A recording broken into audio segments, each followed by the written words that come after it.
Yan, hello everyone. Dito naman po tayo sa yan, while we are waiting again sa pagsundo natin sa bata. Manalangin po tayo. Let's pray for all the kids, no, especially now yung mainit, yung sa iba maulan, yung iba mainit, no. Kahit dito umiinit na, pag-pray po natin na mga bata yung kanilang kalusugan, ang bawat isa from babies hanggang sa yung ibang mga high school, college, 'di ba, mga toddlers, pag-pray po natin ang mga 'yan.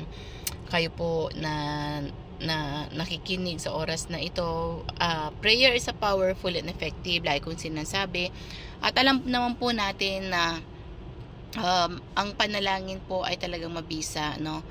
Maaring sagutin agad ng Panginoon, maaring bukas, ngayon, pero wala pong nasasayang sa panalangin natin, na yung mga iyak natin, yung mga panalangin natin, hindi po yan nasasayang sa Panginoon yan. Yan ay halimuyak sa Panginoon na dadalhin ng mga anghel sa paanan ng Panginoon, at ibibless niya tayo in His perfect time, kasi alam naman po ng ating Panginoon kung kailan niya tayo pagpapalain.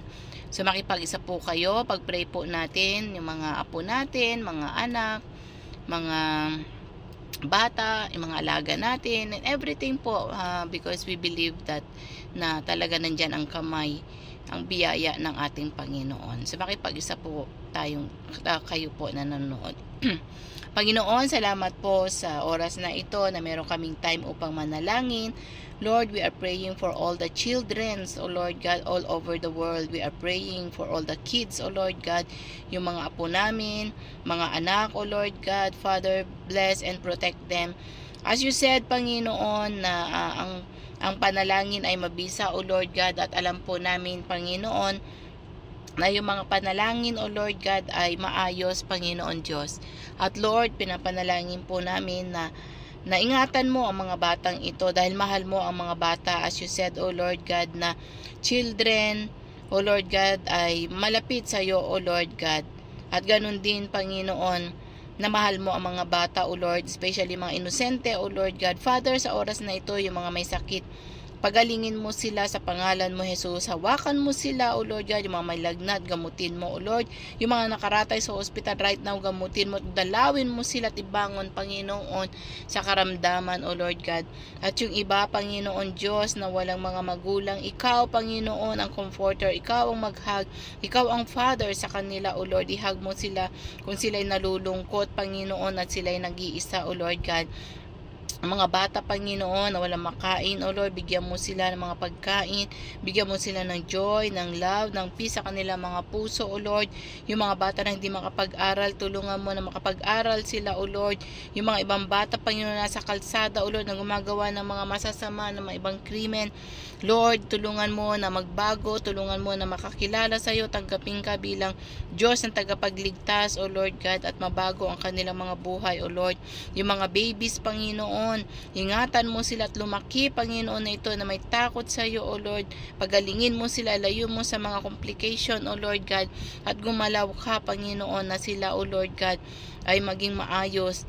At ganun din yung mga toddlers, Panginoon, ang yung protection, ang yung mga gabay, O Lord, yung mga nag-aaral, O Lord, yung mga elementary, yung mga high school, ingatan mo sila sa mga taong masasama ang loob, O Lord God. At patuloy, Panginoon, na ikaw mag-ingat sa kanila. Patuloy, O Lord, na gumalaw ka. At patuloy, Panginoon, na maghari ka sa kanila, O Lord God. At yung mga college, Panginoon, ingatan mo sila, Panginoon, na maging maganda ang kanilang kinabukasan, makapagtapos ng pag-aaral. Hilayo mo sila sa mga barkada, sa mga tukso, Panginoon, at maging makapag-graduate at maging maganda ang future nila. Pagpalain mo na rin at i-bless sa lahat ng mga magulang, O Lord God, na nagsasakripisyo sa kanilang mga anak. Ingatan mo sila, Panginoon. Provide mo lahat ng mga needs nila upang meron silang itustos sa kanilang mga anak, O Lord God, sa kanilang mga family, O Lord God. At patuloy na gumalaw ka, patuloy na maghari ka, at more, Panginoon, na ikaw ang maghari sa mga pamilya, O Lord God. More, Panginoon, na ikaw, O Lord God, ang manguna sa pamilya, maging sentro, O Lord God, at ingatan ang mga families na ito, O Lord God. Salamat po, Panginoon, at sa lahat ng mga OFW na may mga alaga, ingatan mo, Panginoon, ang mga alaga namin, bagamat mahirap, ibang lahi sila, ibang kultura, O Lord God, pero walang imposible sa iyo, Panginoon. Kaya ingatan mo, O Lord God, at ingatan mo rin ang lahat ng mga nanis, Panginoon, na maging maayos, O Lord, ang kalusugan sa pag-aalaga sa mga bata, good health, O Lord God, and even, Panginoon, ang mga amo, O Lord God. Salamat, Panginoon Diyos, na napakabuti mo, at salamat na patuloy na nandyan ka, at salamat, Panginoon, na tapat ka, O Lord God. You love all the children, O Lord God, at lagi namin kinakanta na Jesus love the little children of the world, O Lord God. May iba man mga kulay na yan, iba man mga nature, at nationalities, mahal na mahal mo po ang mga bata, Panginoon Diyos. Kaya marami pong salamat, Panginoon, at ganun din, O Lord God, yung mga maipapanganak pa, yung mga iba pa nalalaki, nanawa, O Lord God, ang salvation will flow, ang mercy mo, O Lord God, at ganun din sa kanilang magulang. Lord, we commit everything unto you in the name of Jesus Christ. Amen and amen and amen. So muli po, shalom, shalom, and God bless you all. Yan po, at pinanalangin po natin ang lahat ng mga bata. At kung kayo ay nakipag-isa, claim nyo po na merong gagawin ang ating Panginoon. So bye for now.